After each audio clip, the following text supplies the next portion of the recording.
Hey now, welcome to the Winnipeg Sports Talk post-game reaction video. I'm your host, Michael Remis. I'm going to be joined soon by Connor Hrabchak, recapping Game 4 of the Winnipeg Jets first-round series against the Colorado Avalanche, where the Jets lost by a score of 5-1. Colorado leads the series now 3-1. Game 5 is here in Winnipeg on Tuesday, 8:30 p.m. start. Before we get into it, I just want to acknowledge our Game 3 post-game. I went a bit too long expressing my frustration with perceived inconsistency in officiating. I think it took away from our discussion on the actual game, where we repeatedly said the Jets did not play well enough to win, and the Avalanche had been the better team throughout the series. I took many L's in the comments from Avalanche fans, and I'm going to be a lot better moving forward. But having said that, all those comments, the thumbs ups, really helps the channel grow. So if you have a thought on the game, the Jets, the Avs, please leave them. I do read everyone, and I'll get back to you. Connor, what's going on? How are you feeling here after a nice little afternoon matinee hockey? Yeah, I don't mind an afternoon game whatsoever. You're an absolute trooper for reading all of those comments after Game 3, because the Avalanche fans made themselves heard. Even though this is Winnipeg Sports Talk, they travel well, let's just say. And another game where very similar to Game 3, where the Jets were, or every game in this series, not even just Game 3, where the Jets were the second best team on the ice. Yeah, I actually texted you during the game. I'm like, am I watching Game 3 right now when they started going to the penalty box? Before we get into what happened on the ice, a couple pregame storylines. Brendan Dillon out with that hand injury from the end of last game. Logan Stanley put in. David Gustafsson out, and they called up Axel Jonsson-Fjällby, and he was in. Cole Perfetti, a healthy scratch, and they made some changes on the lines. Nino Niederreiter switching spots with Nikolai Ehlers. The Avalanche had one change. Nikolai Kovalenko, son of Avs/Nordiques legend Andrei Kovalenko, he got in, called up from the AHL's Colorado Eagles, and Joel Kiviranta out with injury. Your thoughts, Connor, on the line changes coming into the game? Well, I must say I didn't like them, and a lot of people on Twitter didn't as well, and they were kind of vindicated with how the game played out. Mm-hmm. A lot of people wanted to see Cole Perfetti in the lineup. I think we'll see him in Game 5, given how this game went. I don't mind Axel Jonsson-Fjällby for David Gustafsson as a speed element. The Jets are clearly the slower team in the series, so adding some speed, adding some forechecking, getting him in.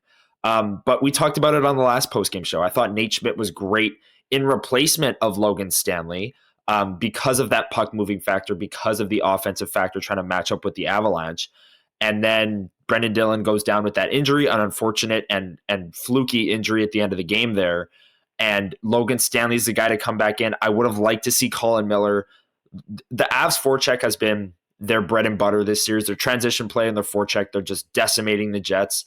And those are two things that Logan Stanley has really struggled with, is foot speed, keeping up with one of the fastest teams in the league, and getting pucks out, moving the puck against this forecheck. And he struggled again in this game, took a few penalties. So if Brendan Dillon's not healthy for Game 5, I'd like to see Colin Miller. I'd like to see Cole Perfetti. I would have liked to see them in this game as well, given how Game 3 went. But that was the lineup decision that was made, and the result was the result. Excuse me. Yeah, for a team that had struggled to score in 2 games, you think Cole Perfetti, who scored 19 goals during the year, could help you with that. The Jets only scored 1 goal in this game, and now have 5 goals in the 3 games since they scored 7 goals in Game 1. The other one, I was actually really surprised that they took Nino Niederreiter off the Lowry-Appleton line. It just seemed like those guys were locked together, and they didn't change them all year. For them to finally make that change in I don't want to call this a must-win playoff game because you're not eliminated, but I mean, to even the series, it was it was the biggest game of the year. I was surprised they just went to that change at this point after resisting it all year. And, if you could have had 3 really solid scoring lines if you would have had Perfetti in there, whatever combination you want, but they're kind of going for the 2, top 6, bottom 6. And if your top 6 aren't scoring, you're definitely not getting scoring from the bottom 6. And that's kind of how it shook out. But we'll get to the game here. Puck drops, and You think the Jets going to come out like gangbusters, like Dallas did in their must-win game last night? We didn't see that at all. It reminded me a lot of Game 1. The Jets outshot 11-1 in the first 10 minutes, and it just wasn't. Connor Hrabchak standing on his head, and it just wasn't a great start for the Jets. And then, Arturi Lehkonen gets the opening goal on the heels of that. The Jets killer, Arturi Lehkonen, who's having a fantastic series for the Avalanche. Him and Casey Middlestat on that second line are cooking offensively. And this goal, actually, from Lehkonen was a really nice play from Middlestat below the goal line. I think it kind of went underrated because there were so many chances, and then they just scored. And obviously, as Jets viewers, you're not really looking at the other team and the nice plays that they're making below the goal line. But Middlestat's been great in this series. He was great on that goal. And Lehkonen, can't say enough good things about how good he's been for the Avs. But another brutal start, 11-1 the shots, and then the period completely flips from this point forward. It was really, really a tale of two periods. But the start was terrible, and then they made up for it. It was weird. It's kind of funny you mentioned Lehkonen as the Jets goal. I'm like, well, which one is it? Who do you want to name? It seems like everyone on the Avs are putting up points, and Lehkonen, Middlestat, and just going on that goal. The puck goes down low. Stanley, I think there's some miscommunication there with him and Alex Iafallo. I think he thought Iafallo was going to go to the boards. Iafallo went to the middle. Stanley threw it back to I think it was Parise who threw it down to Middlestat down low. And Lehkonen left all alone. That's Nate Schmidt's guy in front, and he puts it in. The Jets are losing 12-2 shots 11 minutes into the period. Really have struggled. They've struggled most of the series. Can't get it out of their own end. They keep dumping it out to the middle. Colorado's coming back in with speed. You can't, get it because you can't get it out. You can't get it into their end. And Colorado's just bringing shot after shot, and Hrabchak really had to stand on their head. But the Jets, as you said, flipped the script there. The shots were 12-2 at that point. They ended 12-9 at the end of the period, and the Jets get on the board. Logan Stanley, beautiful stretch pass to Appleton, enters the zone with speed. He goes wide, drops it to Nate Schmidt, and he goes top shelf. Tie game, or was it? Offside review. Right. Looks like Kyle Connor kind of looped in while Appleton enters the zone. What did you think of that review when they showed it on TV? So originally, first replay, I thought it was offside. And all the people I was watching the game with, we thought it was offside. We were like, oh, great, that's coming back. But the more replays you saw, the more it was like, oh, that's a little close. And then, I still think it was offside. I still think this shouldn't have counted. But they went with it was inconclusive. And I can see how they got to that. The replays were the best replay they had was from the far side that Appleton was on, and you could barely see where the puck was and the edge of the skate. And they have every camera angle available, and they can freeze frame multiple angles at once. They have more information than the TV broadcast does, and they ruled it inconclusive. So I thought it was offside. I still think it was offside, but the Jets get on the board nonetheless. Nate Schmidt, that pairing led up the goal to start the game, and they had a few really rough shifts. But then, obviously, Nate Schmidt jumping into the rush with a nice shot. And, the Jets flipped the script, like you said, and Schmidt got on the board. And it was a 1-1 game, kind of a clean slate heading into the second period, where the third period in Game 3, everything fell apart. That's I thought they were going to overtune her, but they didn't really have a good view. The views they showed on TV were so blurry. Yeah. You couldn't see, and I retweeted this tweet from Down Goes Brown, Sean McIndoe. He says, you can't tell if that's offside because the NHL's offside camera, which exists solely for the purpose of offside reviews, does not show if it's offside. And I'll just weigh in and say, get rid of these reviews. It was offside by a millimeter. If it was, it has no effect on the play. Yeah. I think we've shown those refs are pretty good at these, and I think they're pretty good. And, the Jets get on a power play, big bonus for them. And just like all night, they weren't able to get anything going, had trouble generating shots on the power play. But, they go into the second period, and all of a sudden it's a new game, tie game. And you're like, okay, maybe they can, if they keep playing the second half of that period, or like they did for 2 periods yesterday, maybe they can get back in and send it home 2-2.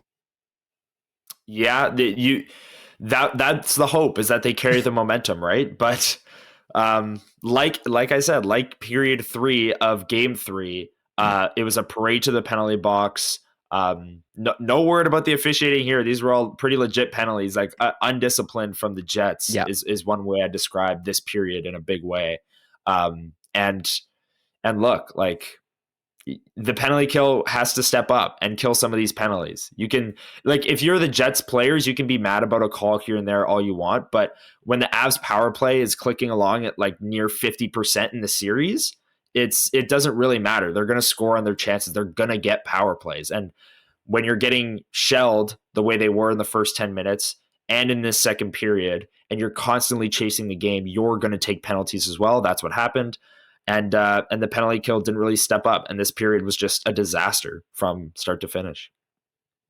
Yeah, and when you don't have the puck and you're trying to get it back, you're chasing them around. You're gonna take penalties. It's gonna happen. And Logan Stanley took the first of his two, got tangled up with Duhaime behind the net, called for roughing.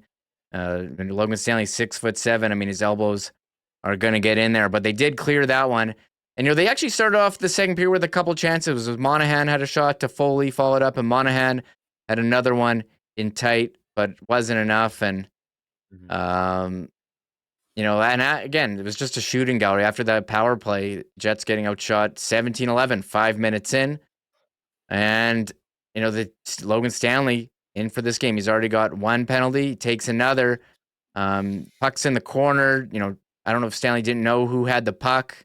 He hit the guy who didn't have it. And he's on he goes to the box, and another Avalanche power play. You give these guys chances, they're going to score. However, they did not score on this one. McKinnon had a pick play on Nemesnikov. Yeah. Took the stick out of his hand, and it's 4-on-4.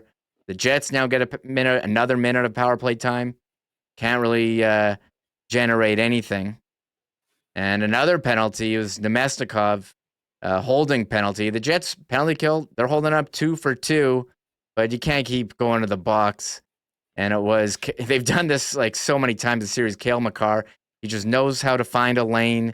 He shoots it, and it's Lehkonen or Nichushkin. Take your pick. They're both in I formation in front, and he tips it in. I mean, they've just perfected this, Connor. Yeah, I mean, there's a reason they're top 5 power play unit in the league, and maybe in the playoffs they have a top 3, top 2, maybe the best power play unit, them or the Oilers. I don't know. Like, just superstars all over the place. But Cale Makar drifting to his right, he walks the line better than anyone in the NHL. And yeah, he's incredibly great at finding shooting lanes. Like, I don't see many of his shots blocked ever, even at even strength. And then on the power play, when you're trying to pick off passes and get in passing lanes, the shooting lanes are there. Valentushkin's a really big human being. He's standing right in front of Connor Hrabchak, and he's got great hands as well, finishing it off. And yeah, the power play, that's why they have so many threats. That's not even mentioning McKinnon and Rantanen, who are 200-point players. One's going to win the Hart on the outside. That's just, like you said, pure I formation. Cale Makar, Lehkonen, and Nichushkin doing damage on the power play. Yeah, and Connor Hrabchak, I got to mention, he's standing on his head at this point. Like, before that power play, McKinnon had a tip chance in front. The Jets catch a break. Pionk high-sticked McKinnon, and there was no call on that one. Scheifele, he tried to keep it at the blue line, and it went the other way. Lehkonen got robbed. Manson got the rebound, and Casey Middlestad actually raised his arms thinking it was going to be in. That's how great of a save it was. But after that, then that was before the power play. After the power play, I mean, they keep going. One-timer after one-timer. McKinnon, he's got a 90-mile-an-hour one-timer. Nichushkin shoots it wide. Middlestat, picks it up off a turnover, off Hellebuyck's mask. And all Avs, I mean, the shots, they were pretty even starting the period, but at this point, it's 26-13. And Cale Makar takes over here. Oh, my goodness.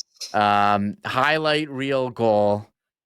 I mean, just shows you why he's one of the top guys. How about this goal from Cale Makar? End-to-end rush. Goes through the entire team. I mean, Nemesnikov tries to stick left. Lowry whiffs on him. I don't know if he's trying to hit him or go for the puck. Not a good look. And Cale Makar wires it top shelf.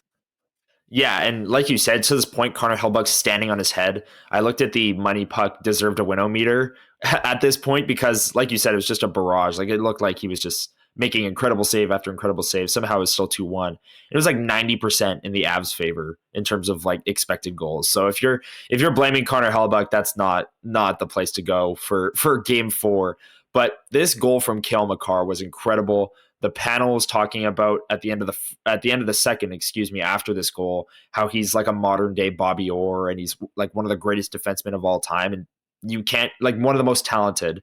Obviously, his legacy will push him into that greatest conversation eventually, but you can't even like deny that. Like, how many defensemen in the history of the sport can do that? That's unbelievable. Going end to end, dangling through 3 guys, stopping up, and then beating the Vezina goaltender with a picture perfect shot over the blocker, posting in. Like, he is without a doubt one of my favorite players to watch in the NHL, him and Nathan McKinnon.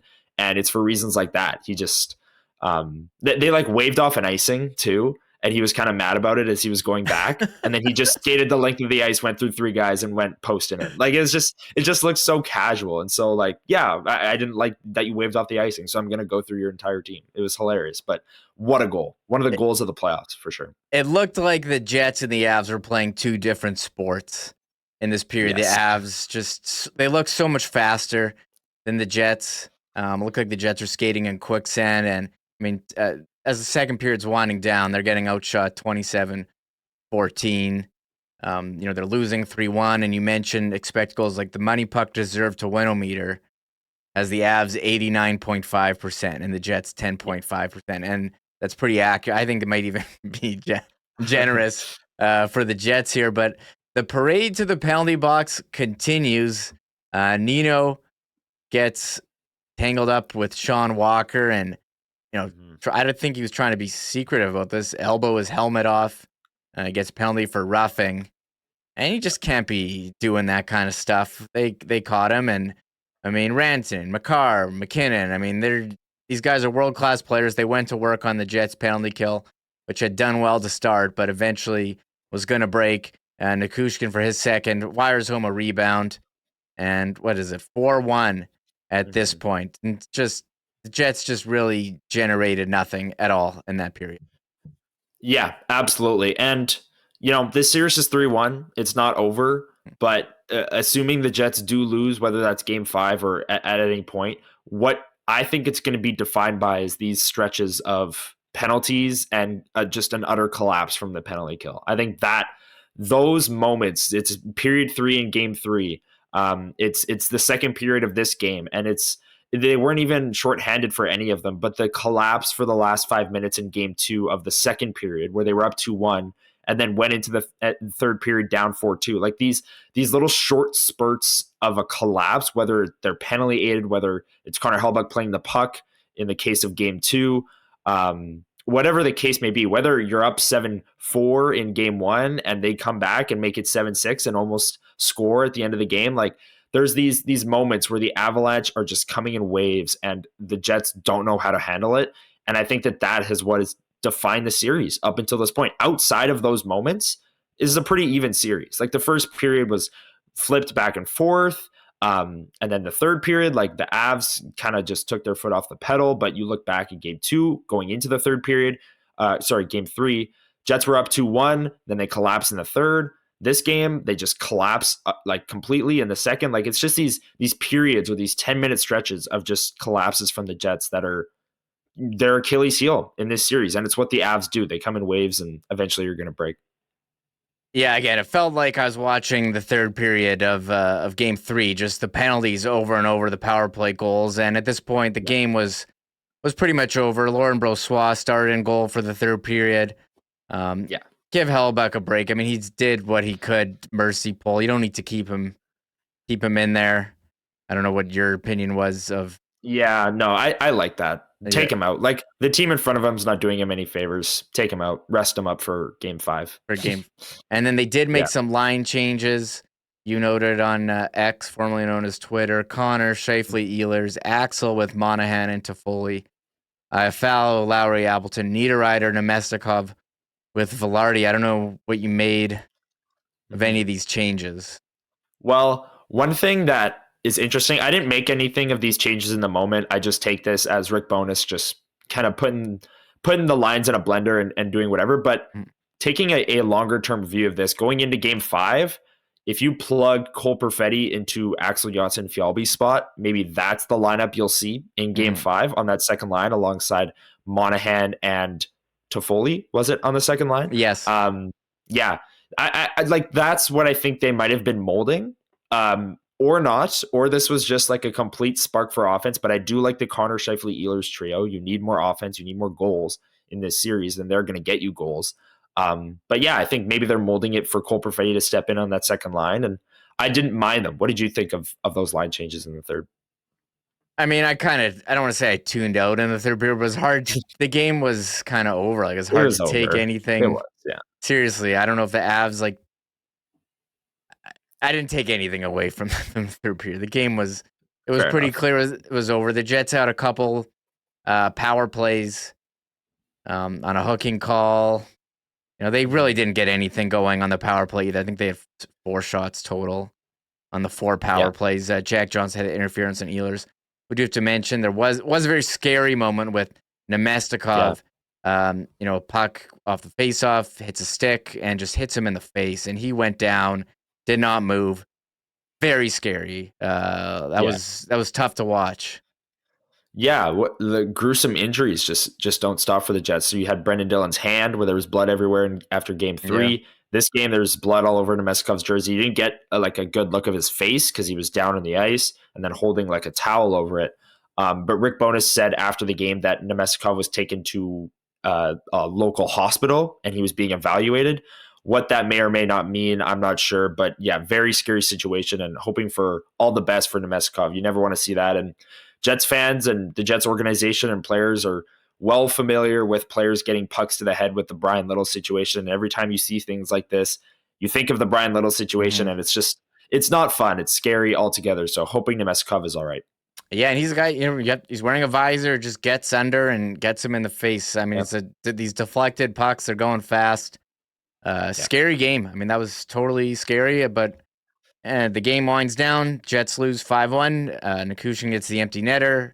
The fans were very ready with the hats. I mean, they went on, I think they went on the ice before the puck went in just about.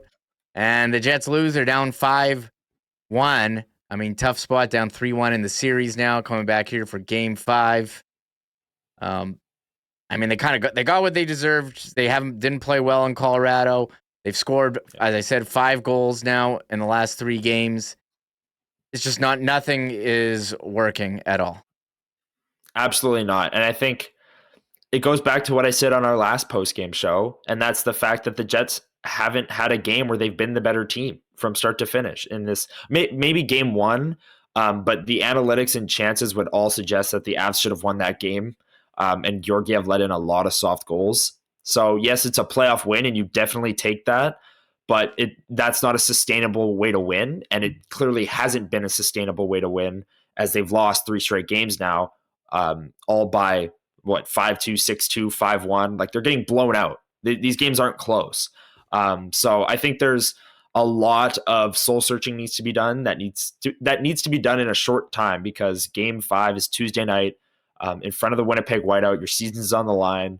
You can expect a desperate group, but they weren't very desperate in this one, or maybe they were, and they were over desperate and took too many penalties, chasing the game too much. I don't know what the cause was for the collapse in the second period, but they're going to have to stay out of the box if they want any chance to, let alone win game 5, never mind win this series, because they simply haven't been the better team in this series. The Avs have been better in every single game, analytically speaking, and in the last 3 games, these haven't been close. These have been blowouts.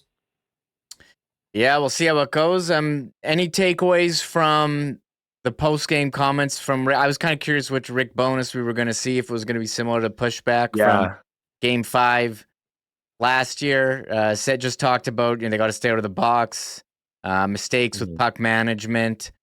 But I think it was Scheifele and Niederreiter talked about, with their game plan. I don't know what you can take away from any of that. Just they haven't figured out how to slow down the Avs and generate anything at all. So we'll have to see, what to make of. And as for lineup change, I'm assuming Nemesnikov, he's probably going to be out, and Perfetti goes in. I'm just guessing that. I don't know where you land here. If he's Yeah, out. I think that's a safe assumption, is that Perfetti draws in, whether it's for Nemestikov or someone else, or he moves up the lineup, whatever the case may be. As for the post-game comments, Mark Scheifele basically said the Colorado Avalanche have made adjustments from who they were in the regular season and the team that the Jets swept in the regular season, and the Jets haven't. That's a pretty interesting comment. It's pretty telling because it's clearly what has happened. The Avs have turned their game around. They've made adjustments. The Jets haven't, and they look slow. And then Rick Bowness, he said that there will be lineup changes. I don't know if that means Logan Stanley in or out of the lineup, or maybe Neil Pionk, or obviously Nemestikov is probably hurt for Tuesday, given the fact that the latest update we have is that he's in the hospital being evaluated. So we'll wait to see. They don't practice tomorrow, I don't believe. So we'll have to wait and see for Tuesday's morning skate to see what the lineup might be. But yeah, he also was asked another thing about how they didn't pull the goalie when they had a power play with 6 minutes left, down 4-1, which kind of irked me. Like, his response was that the power play was looking so good that he didn't think he had to, because they were generating enough without the empty net. But I would have liked to see a last ditch effort there. You're down 4-1, you're down 2-1 in the series on the road. You get a power play with 6 minutes left. That's it. Like, if you don't score on that power play, the game is officially over, if it's not already. And yeah, he sort of just said that he liked the way the power play looked, so he didn't feel the need to take it out. I don't know what you thought of waiting till like 2 minutes left to pull the goalie. Yeah, you're seeing teams be more aggressive and do it earlier. The one thing that is also puzzling is he said Axel goes in because he can help on the penalty kill, and then played him 0 minutes on the penalty kill. Again, this team struggled to score. Cole Perfetti's done a pretty good job of that. 19 goals this year. Maybe could have helped in that area. So we'll see. That's it. That's it for Game 4. It was very similar to Game 3. Except the collapse was a bit earlier in the second period than the third period, and the third period was a bit of a victory lap for the Avs. So we'll see what team shows up in Game 5, if we'll ever see the Winnipeg Jets team that we saw during the regular season, that limited scoring chances. That was the Jennings Trophy winner, and to try to extend the series on Tuesday. Connor, is that it? We're done here? Any other last words? I think we've said it all. Just one last thing. I think going forward, the Jets and their defensive structure has been very passive. Like, Mike Kelly, who's been on Winnipeg Sports Talk a few times, noted that their entry rate and their exit rate was like 92% or something. Like, they were just getting out of the zone whenever they wanted, however they wanted. And the Jets need to put more pressure. Rick Bowness talked at the start of this series saying we don't want to give them too much respect. Like, we got to recognize that these are really good players, but we can't just completely back up and give them all the ice that they want. But that's what's happening. Like, Nathan McKinnon and Makar, and even Arturi Lehkonen and Casey Middlestat, like, these players are just waltzing into the zone without any pressure. And that's not Winnipeg Jets hockey. Like, the Jets were a dominant neutral zone defense team in the regular season, and it seems that they've completely gone away from that. So I don't know if with their backs against the wall, they're going to get more aggressive and maybe you see a different Jets team in Game 5. But this series has been lost in the neutral zone for the Jets and with the Avs forecheck. And until they start to mitigate those losses a little bit, they're cooked. Hate to say it. Yeah, the tweet from Mike Kelly, he's with NHL Network, does a lot of work with Sport Logic as well. He says the Avs are 92% on the zone exit attempts through 40 minutes. So basically they're just getting out of their zone so Every easy. time. And they've won 63% of their puck battles. Too fast, too furious. And there you have it. Yeah. Jets lose 5-1 in Game 4. Game 5, Tuesday, 8:30. Connor Hrabchak. I'm Michael Remis. This has been the Winnipeg Sports Talk post-game reaction. Bye-bye.